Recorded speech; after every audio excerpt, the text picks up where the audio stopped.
I don't know. I don't know the answer to what it is, but it's stuff that's there, and people. So you're on the intel committee. They don't even tell you what's going on. Well, I think they tell us what's going on. I mean, there's stuff flying over the top of our military installations, and they don't know who's flying it. They don't even know what it is.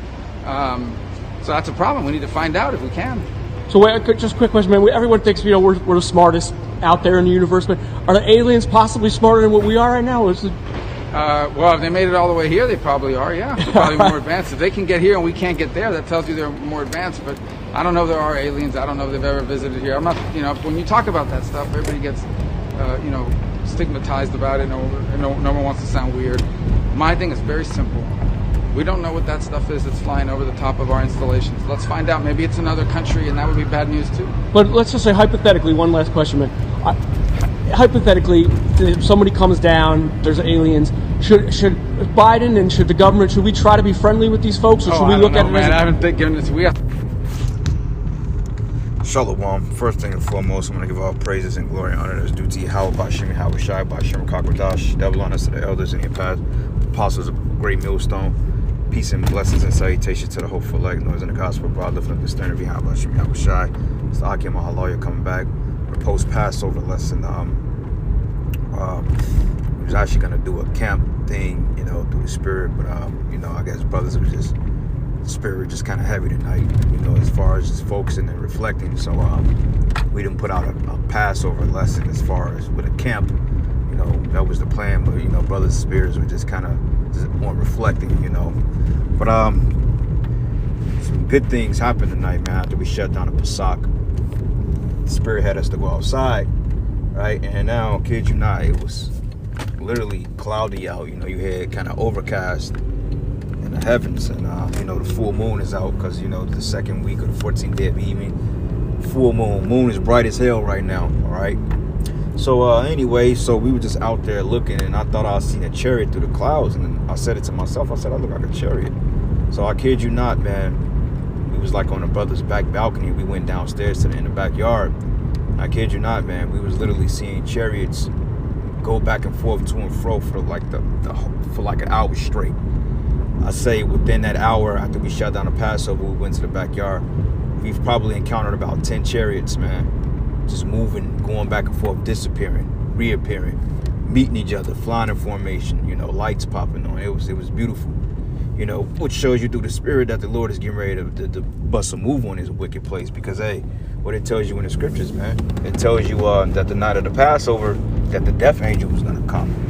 And symbolically, man, we saw those chariots in the heavens, so the Lord is getting ready to get busy on this place, man. And this can very well be our last one, the Lord's will.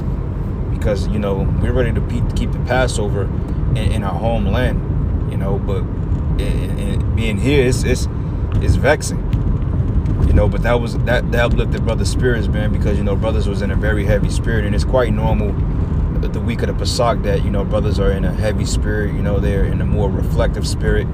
Things don't seem to just be a lot of affliction brothers going through, you be down, sometimes you be upset, people, demons be bothering you. So this week is really a week to reflect and to build in the spirit. And I noticed every brother that I was with tonight out of the camp, we all had that, we was in that contrite spirit, man, because we all was going through stuff, what I'm saying? So the Lord showed us them chariots, man, to give us hope, because that's what it's all about, having hope and faith. Because the scriptures say he endured to the end, the same should be saved, man. So call Allah YAHAWAH BAHASHAM YAHAWASHI. We literally witnessed chariots all night, and I'm thinking that this may, I don't know, man, but the Lord, man, he's getting ready to do something, man, okay? And like I said to myself, I said, the Lord, he gonna show us some chariots, man. And all of a sudden, bam, they pop up, they're moving. They sifting in and out of clouds, man. The clouds literally opened up to display the full moon so we can literally see what was out there. You see what I'm saying? Because, hey, man, that's the spirit of the Lord, man. So, hey, brothers, I got a precept here. This is the book of Psalm 68, and I'm going to start at verse 17. It says, the chariots of the Most High are 20,000, even thousands of angels. The Lord is among them as in Sinai in a holy place, all right? So, hey, man, the scripture say be more that be with us than with them. And I kid you not, man, we was out there literally an hour witnessing chariots fly over our heads, man. And I couldn't ask for a greater thing. It was a beautiful Passover, solemn assembly, it was smooth, it was through the spirit. and you can literally feel the density of the PASACH, man. And every time we in Passover evening, it's a real eerie spirit outside, man. That's how you know the death angel is active. You know, and a lot of you jakes are getting ready to get it, man. All right, because the Most High, he's fed up with your wickedness. He's tired. You know, but those chariots we saw tonight was a confirmation that we're doing the right thing, and you know that brothers continue to build and grow in his faith. Because yeah, we're tired, man. We're all tired. We're worn out. We're beaten down. We're broken down. But like the scriptures say, even though the outward man perished, the inner man is constantly renewed day by day. You see what I'm saying? So, hey, brother, that's another reason why we gonna push forward. Because the brother kept saying, he said, man, this is real. This is real. I said, yeah, it's real. Of course, this is the real deal. This is the real faith. This is the faith of YAHAWAH BAHASHAM YAHAWASHI. And we are partakers of this glorious gospel, man. That's why I don't understand guys, man, that take the truth for granted. You know, teaching false doctrine, coming against brothers. I don't understand that, you know. And looking up in the sky right now, this moon is bright as hell. But it makes sense because every time we have Passover, it's a full moon, whether you see it or not, because 14-day evening, the second week of the month, it's always a full moon to let you know that you're within 2 weeks of that month. All right, so we got 2 more Shabbats to go, I believe, before this month cycle changes. But yeah, brothers, man, so hey, stay faithful, stay prayed up. Take this week to reflect and, you know, getting the leaven out, the physical leaven we got out of our houses. You got to purge the spiritual leaven out of your spirit too, man, because that's what that represents. You know, not so much as the physical part, but that leaven that's in, you know, in your spirits. You got to get that out because the scriptures say a little leaven leaveneth the whole lump. You know, so this time now to squash any beefs with brothers, you know, anything, any indifferences that you had, even if, you know, your brothers don't see eye to eye with other brothers. I mean, it's still good to shalawam or squash beefs or, you know, make your peace because, hey, when we get out of here, man, we got to be right with the Lord. You know, you can't be half-stepping. You can't be having that sideways look in your eyes about your brothers, man. You got to really, really have no guile in your spirit. And that's what this whole thing is about.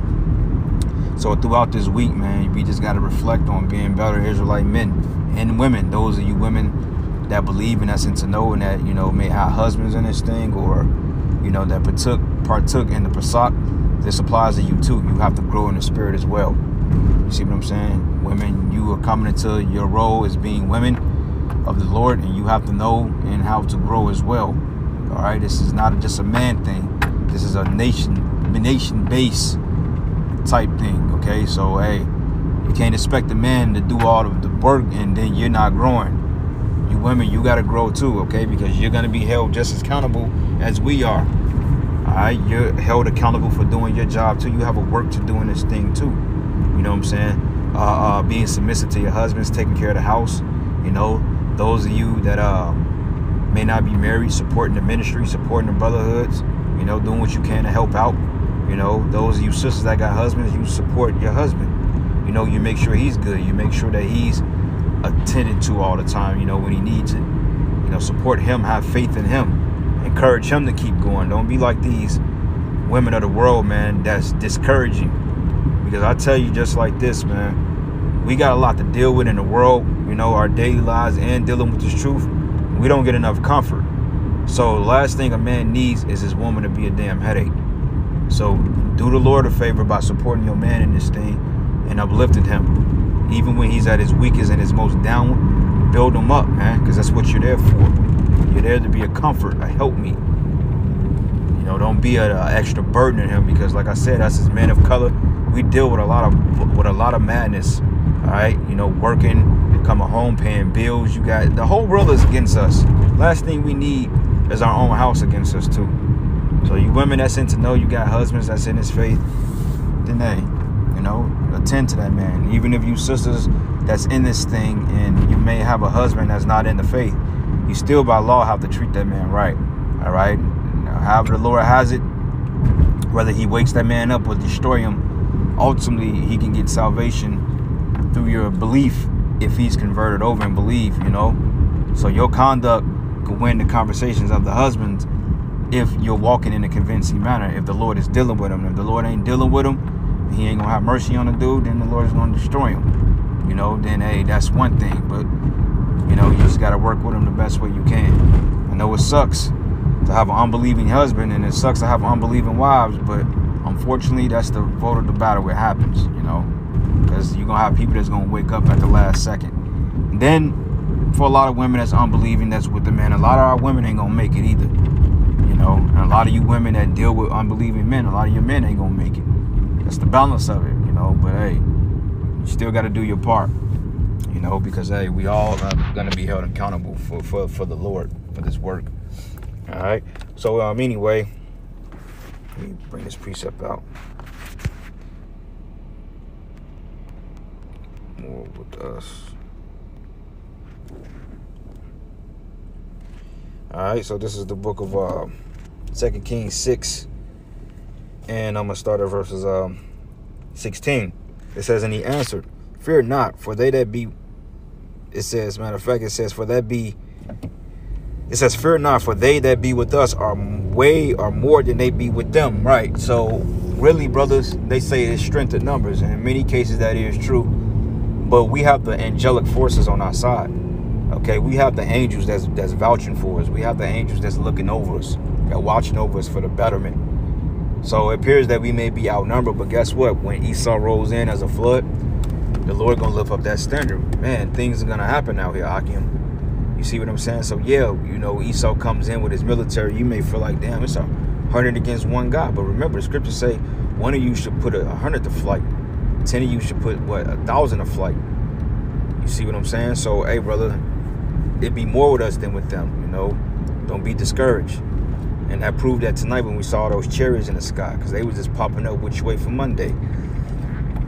And it says here, and Elisha prayed and said, Lord, I pray thee, open his eyes that he may see. And the Lord opened the eyes of the young man, and he saw, and behold, the mountain was full of horses and chariots of fire round about Elisha. Okay? And when they came down to him, Elisha prayed unto the Lord and said, Smite this people, I pray thee, with blindness. And he smote them with blindness according to the word of Elisha. So it's going to come a time that our prayers are going to be answered on demand. All right? It's going to come a time that when we pray for something, it's going to happen. The Lord going to get us out of situations on the spot. This proves it. All right? Because he prayed and said, let this man, he knew the angels was around him, but he didn't believe it. So he prayed. He said, look, open the eyes of this man. Let him see that, you know, you with us. And it's like that with brothers, man. We got angels all around us. You know, the people don't see it. You may not see it, but they're there. You see, when it comes to time you get into situations, man, you realize how you're getting out of it because the angels are around. They're delivering you through the Spirit of the Lord. That's why it says here, it says the mountain was full of horses and chariots of fire round about Elisha. So they surrounded him, man. It was all around. So any day now, the Lord can show us that heavenly host, which we've seen it tonight. But that's even on a small scale. But we're going to see it to the point that, like I said, man, you're going to literally come outside one day and chariots are going to be outside your crib. And you're going to literally see actual ships. You know, I'm going to come outside one day and there's going to be an actual ship just floating over my house. I believe that. I got faith in that. I've seen it in visions. And you brothers, you're going to see it too. You know, when, I can't tell you, but it will happen. And that's a promise, man. You just got to believe it. You know? So yeah, anyway, with that, brothers, that's all I'm going to say. Giving all praises and glory and honor that's due to YAHAWAH BAHASHAM YAHAWASHI. Double honor to the elders, the apostles of Great Millstone. Peace and blessings and salutation to the whole elect. With that, shalawam and above all, man. May you brothers have a beautiful PASACH. You know, stay up in the spirit and let's get salvation. Shalawam.